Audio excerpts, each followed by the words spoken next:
오늘 우리 이 말씀 읽어보니까 시험 받는다 이런 말씀 나오잖아요.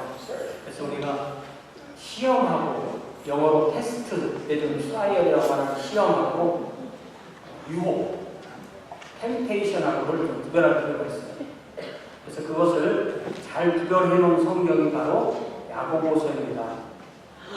그래서 시험은 하나님께로부터 와서 오는 거고, 유혹은 사탄에게서 오는 거예요. 시험은 우리의 약한 부분을 단련시켜서 우리를 강하게 만들어주고, 유혹은 우리 약한 부분을 공격해서 죄를 짓도록 합니다. 하나님은 에덴에서 선악을 알게 나무의 열매를 먹지 말라고 아담과 하와를 시험하셨어요. 그런데 그 동일한 것을 가지고 사탄이 유혹을 했습니다. 그래서 아담과 하와는 그 시험을 통과하지 못했고, 그래서 인류 최초로 죄를 짓고 하나님께 불순종했습니다. 어떤 사람들은 이 창세기에서 하나님께서 선악을 알게 하는 나무의 열매를 만드시고 그것을 먹지 말라고 하신 것이 하나님이 아담과 하와로 하여금 죄를 짓도록 유혹했다고 생각하는데, 그렇지 않습니다. 유혹한 존재는 사탄이고, 하나님은 그것을 가지고 하나님께 아담과 하와의 마음이 있는지 없는지를 시험하셨던 것입니다. 여러분 성경 있으시면 야고보서를 한번 펴보시기 바랍니다. 신약성경 야고보서 1장 12절부터 보면 이 시험과 유혹에 대해서 분명한 선을 그어줍니다. 그래서 우리가 이 말씀에서 가장 중요하게 생각할 것이, 자기가 죄를 져놓고 하나님의 나에게 죄를 짓겠다 이렇게 할 수 없다는 것입니다. 야고보서 1장 12절에 보니까 시험을 참는 자는 복이 있다. 여기 시험은 테스트입니다. 테스트나 트라이얼. 이는 시험을 견뎌낸 자가 주께서 자기를 사랑하는 자들에게 약속하신 생명의 만류관을 얻을 것이기 때문이다. 하나님께서 시험과 시련을 주시고 그것을 견뎌내면서 우리는 이렇게 성장하는 것입니다. 군대에 가면 훈련을 받듯이 그런 것과 비슷한 것이죠. 그래서 그렇지만 13절에서는 똑같은 시험이라는 단어를 썼지만 13절에서 나오는 단어는 유혹이라는 단어예요. 사람이 시험을 받을 때, 다시 말하면 유혹을 받을 때, 내가 하나님께 유혹을 받는다, 하나님께서 나를 유혹하신다, 죄를 짓도록 하신다 하지 말지니 하나님은 악에게 시험을 받지도 아니하시고 친히 아무도 시험하지 아니하신다, 이렇게 말씀하세요. 그러니까 아담과 하와부터 오늘날 우리의 모든 죄까지 그 어느 것 하나도 하나님이 유혹해서 죄를 짓는 것은 없습니다.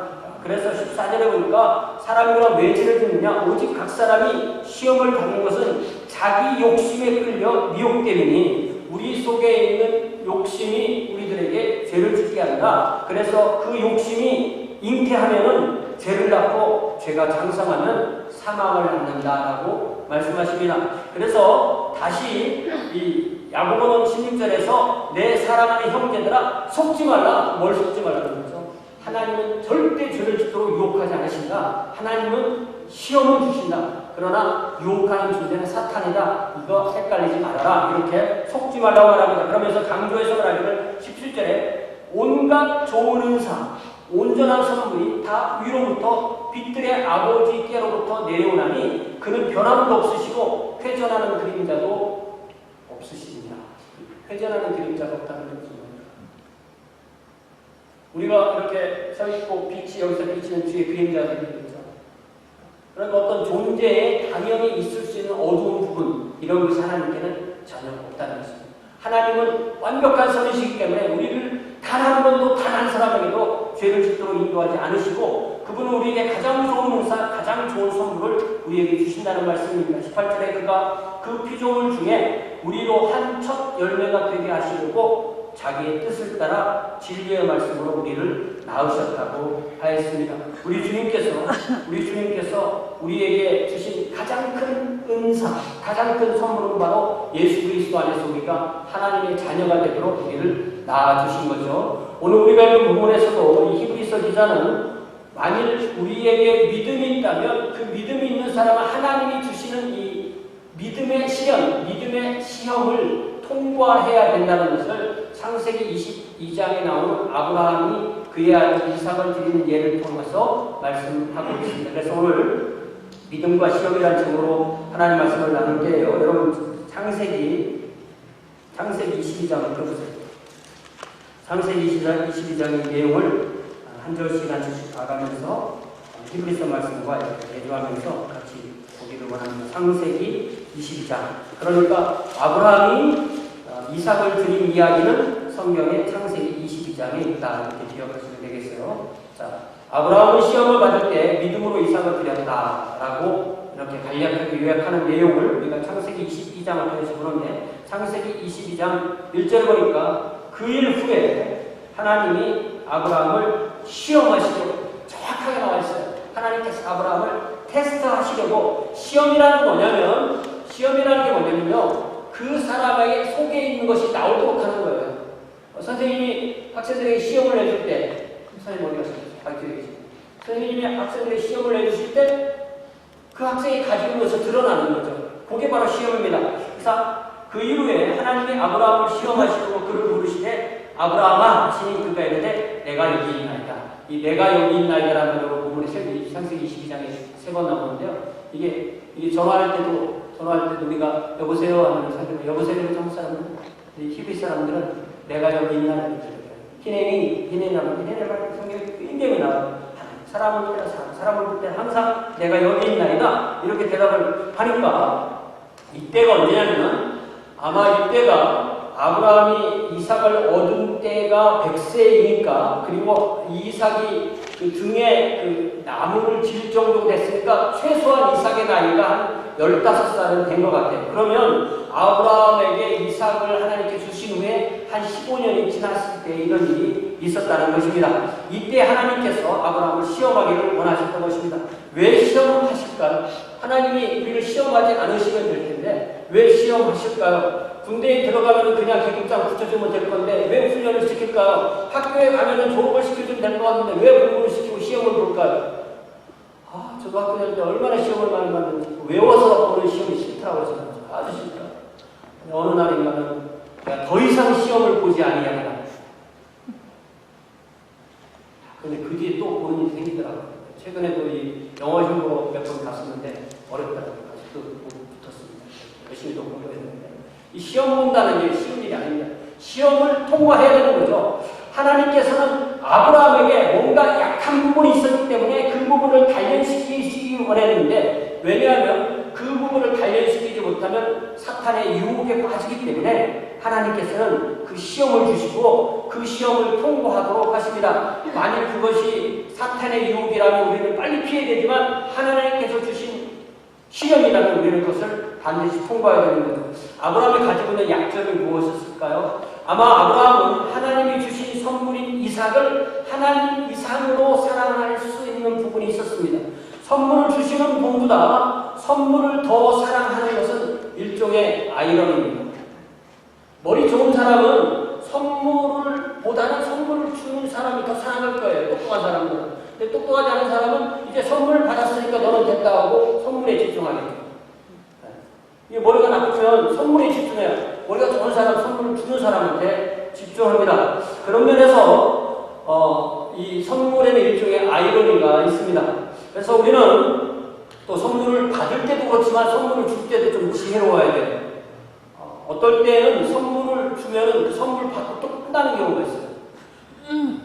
그래서 역효과를 일으키는 선물은 주어서는 안 됩니다. 그래서 선물과 이 사람과의 관계에서 제일 중요한 것은 선물과 사랑이 함께 가야 된다는 거죠. 선물을 주면 사랑할 것 같은데 선물만 빼먹으려고 사랑하는 척하는 거짓된 사랑의 뉴스를 최근에 한국에서 들어보셨죠?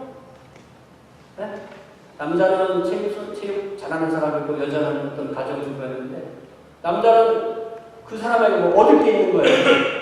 그 여자는 되게 사랑인 줄 알고 다 해주는 거예요. 나중에 자기 엄마가 주니까. 얼마나 나쁜 거예요. 이 선물만 빼려고 하는 것. 하나님과 우리와의 관계도 하나님 됐고요. 저한테 주세요.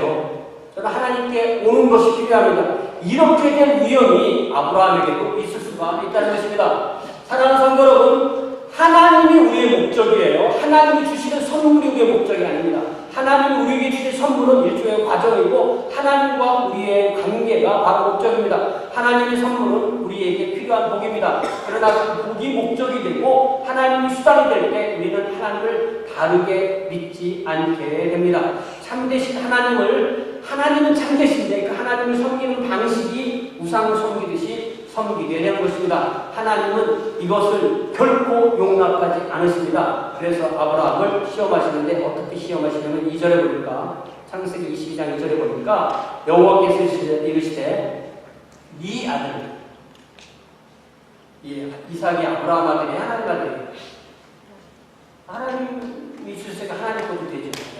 네 아들 네 사랑하는 독자 이삭을 데리고 모리아 땅으로 가서 내가 내게 일러준 한 산 거기서 그를 번제로 드리라. 이게 말이 됩니까? 번제가 뭔지 아시잖아요. 번제는요 재물을 잡아서 피를 흘려서 죽인 다음에 그것을 전체를 제단 위에서 태우는 제사를 번제라고 해요. 그러니까 아브라함이 가지고 있던 약점은 바로 이삭이었던 거예요. 그래서 하나님은 이삭을 네 아들, 네 사랑하는 독자 이삭이라고 강조해 보면서 그를 번제로 달라고 명령을 하십니다. 여기서 강조되는 단어는 바로 사랑이라는 단어입니다. 아브라함의 마음에 있는 사랑이 이삭에게 가 있느냐 하나님께 가 있느냐 이것이 바로 문제예요. 아브라함이 하나님의 선물인 이삭을 더 사랑하는가 아니면 그 선물을 주신 하나님을 더 사랑하는가가 이 시험의 핵심입니다. 이 시험을 잘 풀려면요 공부를 잘하는 사람이 시험을 잘 풀려면은 이 출제자가 뭘 의도했는가를 잘 파악해야 돼. 그게 안 되면 아무리 길게 써도 내용이 없으니까 읽지도 않죠, 선생님은. 의도를 잘 파악하고 쓰는 사람은 짧게 써도 그것이 정답을 쓰기 때문에 좋은 답을 받습니다. 아브라함은 하나님께 이 말씀을 들었을 때 하나님의 시험 문제를 듣자마자 그 시험을 내신 하나님의 의도를 정확하게 파악했어요. 그래서 아브라함이 그 시험을 어떻게 풀기 시작합니까? 3절에 보니까 아브라함이 아침에 일찍 일어났어요. 아침에 일찍 일어나는 사람들이 하나님께 순종을 잘해요. 성경에 보면요 순종하는 사람 이야기 나오면 다 아침에 일찍 일어났어요. 아침에 일찍 일어나 나귀의 안장을 지우고 나귀의 안장을 지었다니 오늘날 말하면 이제 차를 준비했다는 뜻이겠죠. 두 종과 그의 아들 이삭을 데리고 번제에 쓸 나무를 집에서 쪼개어가지고 산에 가면 나무 있겠지 생각 안 하고 집에서 미리 쪼개어가지고 하나님이 자기에게 일러주신 산으로 갔다. 이걸 보면요 아브라함은 이 시험 문제를 듣자마자 이 모든 것을 아내하고 상의해야 되잖아요. 상의하면 큰일 납니다. 그래서 아내하고 상의해야 되는데 별로 아내하고 상의 안 하는 거예요. 그리고 아들한테 내가 너를 오늘 데리고 사흘길 후쯤에 너를 하나님께 번제로 드릴 거니까 마음 단단히 먹으라니 이런 얘기 안 해준 것 같아요. 안 해줬어요. 절대 안 해줬습니다. 그러니까 자신에게 주어진 시험을 자신이 통과하기 위해서 묵묵히 중단 없이 순종의 발걸음을 옮기지 그것을 가지고 사라를 괴롭히거나 이삭을 괴롭히거나 하지 않았습니다. 아브라함이 거하던 곳으로부터 모리아 산까지 도달하기는 사흘길을 걸어야 했습니다. 아브라함은 무슨 생각을 했을까요? 하나님 정말 나에게 그렇게 말씀해 주시기 맞아. 그런 생각이었죠. 갈대오무에서 75살에 부름을 받을 때 사라는 65살이었지. 그때 우리에게 내가 너에게 보내는 땅으로 가면 그 땅을 내 씨에게 준다고 했는데 그 씨를 25년 만에 줘놓고 이제 와서 그 아들을 번제로 바치라고 하니 이게 도대체 무슨 말씀? 얼마나 세월 동안 많이 곱씹어 왔겠어요. 그래서 이제 사흘을 걸어서 나귀와 함께 사흘을 걸어서 모리아 산 밑자락에 도착했습니다. 이제 5절을 보니까 창세기 22장 5절을 보니까 이에 아브라함이 종들에게 이르되 너희는 나귀와 함께 여기서 기다리라. 내가 아이와 함께 저기 가서 예배하고 우리가 너희에게로 돌아오리라. 아브라함은 매우 용이 주도합니다. 종들과 나귀는 산 밑에서 기다리게 합니다. 종들과 함께 예배할 장소까지 간다면 아마 종들이 아브라함을 방해할 것이 분명했습니다. 그러면서도 아브라함은 이삭과 예배한 후에 우리가 너희에게로 돌아오리라 힘주어 말합니다. 아마 종들이 아무 낌새도 채지 못하게 우리라고 했을 수도 있지만 아브라함은 하나님께 이삭을 번제드려도 어떤 인간이 알 수 없는 방법으로 이삭과 함께 돌아올 거야라는 강력한 소망을 이렇게 표현한 것일 수도 있습니다. 6절에 보니까 아브라함이 이에 번제나무를 종이 들고 왔던 나귀가 지고 왔던 그 번제나무를 번쩍 들어서 아들 이삭의 등에 지워주고 자기는 양손에 한 손에는 불을 들고 한 손에는 칼을 들고 두 사람이 이제 그 모리아산을 올라가고 있는 것입니다. 지금 이삭이 자기가 등에 지는 그 나무가 뭡니까? 자기를 태울 나무를 자기가 등에 지고 가는 거예요. 이삭은 모릅니다. 아브라함은 압니다. 지금 아버지 아브라함이 양손이 든 불과 칼은 무엇입니까? 칼은 이삭의 목을 찌를 것이고 불은 이삭이 올려져 있는 그 나무를 태울 불입니다. 이렇게 화목을 쥐고 모리아산을 오르는 이삭은 그렇기 때문에 2000년 후에 십자가를 지고 골고다 언덕을 오르시는 우리 주님의 온전한 모형이 되는 것입니다. 7절을 봅시다. 창세기 20장 10절에 보니까 이삭이 그 아버지 아브라함에게 말하여 이르되 내 아버지여.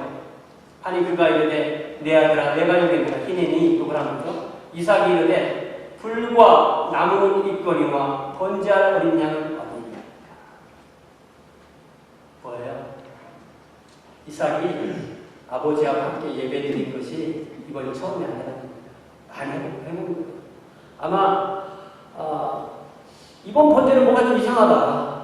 예전에는 내가 아버지와 함께 제사를 드리러 갈 때 나는 어린 양을 목에 걸고 아버지는 나무를 치고 이렇게 갔는데 오늘은 어린 양은 없고 그 나무는 내가 지고 가네. 이게 뭐가 좀 이상해. 어린 양이 없어. 그래서 번제할 어린 양이 어디 있냐고 그렇게 물어보니까 그때 그 번제할 어린 양은 어디 있냐. 그때 그 아브라함의 심정이 어땠을까요? 속이 깊지 못한 사람은요, 비밀을 지킵니다. 속이 깊은 사람이 비밀을 지키는데, 아브라함이 참 속이 깊었던 것 같아요. 그래서 가끔 저하고 비교해보면, 혹시 속이 안 깊은 사람은 울면서, 내 아들아, 내 사랑하는 아들아, 네가 바로 번제할 어린 양이라는 거 하나님이 너를 원하신다. 이렇게 얘기할 것 같지도 않은데, 하나님과 아브라함은 서로 수준이 그런 수준이 아닌 거예요. 그러니까 우리 생각으로 이렇게 생각하면 안 됩니다. 절대 아브라함은 그렇게 대답하지 않습니다. 아브라함은 뭐라고 대답합니까? 8절에 보니까 사실은 이 7절 8절이요. 번제할 어린 양은 어디 있나이까? 내 아들아 번제할 어린 양은 하나님이 친히 자기를 위해서 준비하시니까 이 이삭의 물음과 아브라함의 이 대답이 사실은 성경 전체에 이루어질 수 있어요. 성경 전체는 우리를 구원하실 메시아가 언제 오시나이까? 누가 오시나이까? 이걸 약속한 것이 구약이고 그 오신 분이 하나님이 당신의 아들 독생자를 주셔서 오신 분이 바로 예수 그리스도시라는 것. 우리 어린이들도 그렇게 찬양하잖아요. 그 내용이 성경 전체에 유학이라고 할 수가 있어요. 아브라함이 이르되 내 아들아 번제한 어린 양을 하나님이 자기 위하여 친히 준비하시리라 하고 두 사람이 함께 나아갔다고 했습니다.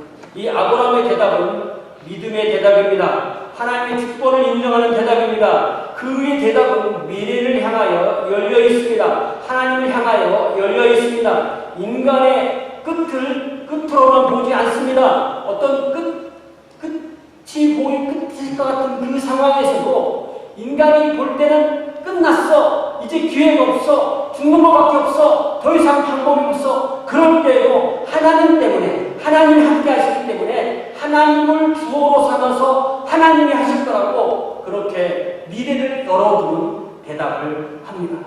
심지어 히브리서 기자가 한 말로 만일 내가 이삭을 드려도 하나님께서 하나님의 방법으로 다시 살려주실 수도 있어 할 정도까지 하나님을 주어로 말합니다.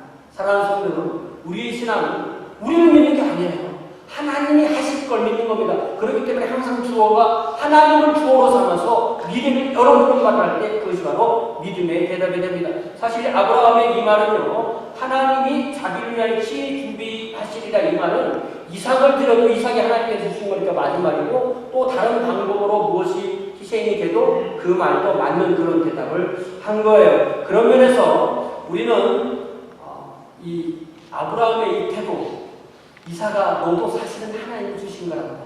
그걸 통해서 우리가 우리에게 있는 것을, 어떤 것을, 심지어 우리 생명을 하나님께 드린다 할지라도 그것은 하나님께로부터 받은 것을 하나님께 다시 돌려드린다. 나의 모든 인생은 내가 받은 모든 것을, 하나님께 받은 것을 다시 하나님께 돌려드린다. 라는 그 정신으로 사는 것이 바로 진정한 주의 자녀의 삶이고, 이것이 바로 진정한 예배의 삶이 되는 줄 믿습니다. 그런 면에서 진정한 예배는 하나님이 주신 예수 그리스도 안에서 하나님께 감사하는 행위에 연속이 되는 겁니다.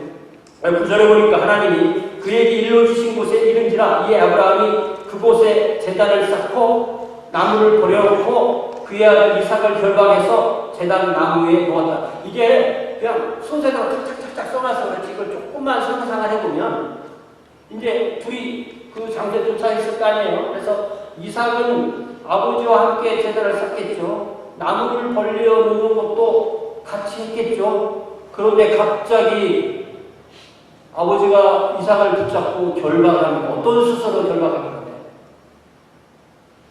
경찰이 사람 잡는 거 보면 합니다. 제일 중요한 게 손을 뒤로 놓는 거예요. 손을 뒤로 놓고 발만 놓고서 뒤집어놓으면 못 일어납니다. 네. 손이 뒤로 묶이고 발을 못 움직이면 몸을 움직일 수도 있어요. 그렇게 결박해서 제단 위에, 나무 제단 위에 딱 놓은 거예요. 그러니까 어떤 분들은 그런 말도 해요. 이삭이 저항했으면 가능했을까? 그래서 이삭이 그때쯤에는 하나님 뜻을 알고 순종했기 때문에 그렇게 됐다, 이렇게 말하는 분도 있습니다. 어쨌든 어떻게 됐든 간에 그 순간에 두 손이 뒤로 결박당하고 발이 결박당하고 나무 위에 올려졌을 때 이삭은 아버지에게 무슨 말을 할 수 있었을까? 이삭은 얼마나 깨닫고 있었을까? 무엇을 느꼈을까? 아브라함의 두 눈은 무엇을 말했을까? 아브라함의 표정은 무엇을 그렸을까? 성경은 침묵합니다. 이 침묵이 중요한 거예요. 왜냐하면 이 침묵 때문에 우리가 창조적인 상상을 여기서 할 수 있게 되는 겁니다. 그리고 10절에 보니까 손을 내밀어, 이제까지는 이 칼을 한 손에 잡았던 일꾼에 쳤던 그걸 잡고 아마 그 칼을 두 손으로 잡고 번쩍 들어서 그 아들을 잡으려고 공중에 두 손을 올리게 된 겁니다. 이때 아브라함이, 우리 이런 데서 약간 상상을 해볼 필요가 있습니다. 뭐라고 했을까요? 말로 했던, 마음으로 했던, 하나님, 저는 사랑하는 독자 이삭을 주신 하나님을 더 사랑합니다. 하나님이 주신 내 아들 독자 이삭을 사랑하지만 결단코 하나님보다 이 아들을 더 사랑하지 않습니다. 보세요. 그런 마음으로 하나님 앞에 칼을 들었겠죠. 우리 주님은 저와 여러분에게, 주님을 따르는 모든 그리스도인 모든 주의 자녀들에게, 주님을 따르는 사람들은 반드시 아버지나 어머니를 나보다 더 사랑하는 자들에게 합당하지 아니하고, 아들이나 딸을 나보다 더 사랑하는 자도 내게 합당하지 아니하고, 또 자기 십자가를 두고 나를 따르지 않는 자도 내게 합당하지 않다고 하셨습니다. 사랑하는 성도 여러분, 하나님의 아브라함, 그리고 저와 여러분, 그리고 모든 주의 자녀들에게 진정으로 원하시는 것은, 진정으로 하나님이 원하시는 것은 우리 마음으로부터 우러나는 하나님을 향한 사랑입니다. 자신보다, 남편보다, 아내보다, 자식보다, 부모보다, 돈보다, 꿈보다, 명예보다, 자기의 자랑보다, 그 무엇보다도 하나님을 가장 사랑하는 것, 이것이 바로 하나님이 원하시는 것입니다. 아브라함은 이 시험을 받았고 믿음으로 그 시험을 통과했던 것입니다. 그래서 아브라함은 이삭이 약속을 받은 자로 돼 그 아들을 드렸다라고 그렇게 말씀했습니다. 아브라함에게 이삭을 통해서 주신 약속이 무엇일까요? 이 18절에 보니까 그에게 이미 말씀하시길 내 자손의 청할 자는 이삭으로 말미암으리라 라고 하셨으니, 이 말씀은 21장에 나오는 얘기예요. 창세기 20장에서 21장으로 살짝 앞으로 더 가면은 하나님이 이삭에게 해주신, 이삭을 통해서 해주신 하나님의 약속의 핵심은, 앞으로 너의 후손은, 너의 자손은, 아브라함의 자손이라고 부를 수 있는 자식은 이스마엘에서 난 자가 아니라 이삭으로부터만 나야만 네 후손이다, 이 말씀을 해주셨다는 거예요. 이 말씀은 이 창세기 21장에 나오는데, 하나님께서 하나님의 약속대로 아브라함이 100세 100세, 사라가 90세 되던 해에 이삭이 태어났어요. 그래서 이삭이 태어나서 어느 순간에가 이제 젖을 뗐던 거예요. 여러분 엄마 젖 먹다 젖 뗐던 날 기억하세요? 기억날 수도 있죠, 그죠? 저쪽 레몬 바싹가지고 젖을 떼야 되는 그날에 가만히 보니까 이삭이 태어날 때 이스마엘이 한 14살쯤 됐거든요. 그러니까 젖 뗄 때 되니까 이스마엘이 한 18, 19살 된 거예요. 이스마엘이 그 3살, 2살 세대를 된 그 이삭을 놀려먹고 있는 거예요. 아주 희롱을 하고 아주 나쁘게 장난을 친 거예요. 뭔가. 그러니까 그것이 사라 눈에 딱 걸렸네. 사라가 생각할 때 자기가 하가를 남편에게 주어서 이스마엘을 낳게 해놓고도 그걸 보고 너무너무 화가 나가지고 남편에 쫓아가서 이 여종하고 그의 아들을 내쫓으라고. 쟤는 여종의 아들이니까 내 주인의 당신의 유산을 받을 수 있는 자격이 없다. 이렇게 말하니까 아브라함이 사라한테는 그게 여종이지만 아브라함한테는 이스마엘을 낳은 이스마엘의 엄마잖아요. 그래서 자기 여종과 자기 아들을 잃어야 되는, 아내의 말을 따라서 잃어야 되는 그런 상황이 발생해서 고민 가운데 어떻게 했으면 좋겠나 심한 고민이 있었어요. 그랬을 때 창세기, 여러분 창세기 21장 12절에 보니까 이런 말씀이 다 있습니다. 창세기 21장 12절에 보니까 하나님이 아브라함에게 이르시되 네 아이나 네 여종으로 말미암아 근심하지 말고 사라가 네게 이른 말을 다 들어라. 참 이렇게 은혜로운 말씀입니다. 아담은 그 에덴 동산에서 아내 말 들어서 망했잖아요. 근데 여기서부터 하나님 뭐라고 말씀하세요? 아내가 말한 대로 뭐라고 말해도 다 들어라. 그러니까 하나님이 그때마다 얘기를 해주셨으면 좋겠어. 남자들은 이해를 좀 딸려가지고요. 이 아내 말을 들어야 되는지 안 들어야 되는지 헷갈릴 때가 많거든요. 대다수는 듣는 게 맞는 것 같아요. 그래서 하나님께서는 다 들어라. 왜 그러냐 하면서 이삭에게서 나는 자라야 메시라 부를 것임이니라. 이렇게 하나님이 말씀해 주십니다. 그래서 하나님이 해주신 이 말씀이 이삭에게서 나는 자라야 메시라 부를 것이다라는 이 말씀이 분명히 맞아요. 하나님이 이미 주신 말씀이야. 그런데 이삭은 아직 소년이에요. 아직 어른이 안 됐어요. 아직 장가도 안 갔어요. 당연히 자녀도 없어요. 그런데 그 아들을 번제로 바치라고 그래요. 그러면 이 말씀이 맞으려면 이 말씀이 틀려야 되고, 이 말씀이 맞으려면 이 말씀을 바꿔야 된다고 아브라함은 생각을 안 합니다. 하나님이 하신 말씀이니까 이삭으로 앉아야 내 씨가 되리라고 했을 때, 내 후손이라고 했을 때 그 말씀도 맞고, 그 두 번째 명제인, 첫 번째 명제 이삭에게서 나는 자라야 내 씨라 부를 것이다. 이것도 맞고, 내 아들 내 사랑하는 독자 이삭을 번제로 드리라. 이 말씀도 맞게 아브라함은 들었다는 것입니다. 이 모순이 없으신 하나님이 모순이 되는 것 같은 명령을 하실 때 아브라함은 그것을 어떻게 통과했을까요? 히브리서 기자는 히브리서 11장 19절을 보니까 하나님이 능히 이삭을 죽은 자 가운데서 다시 살리실 줄을 생각하니라. 비유컨대 그는 죽은 자 가운데서 도 받은 것이다.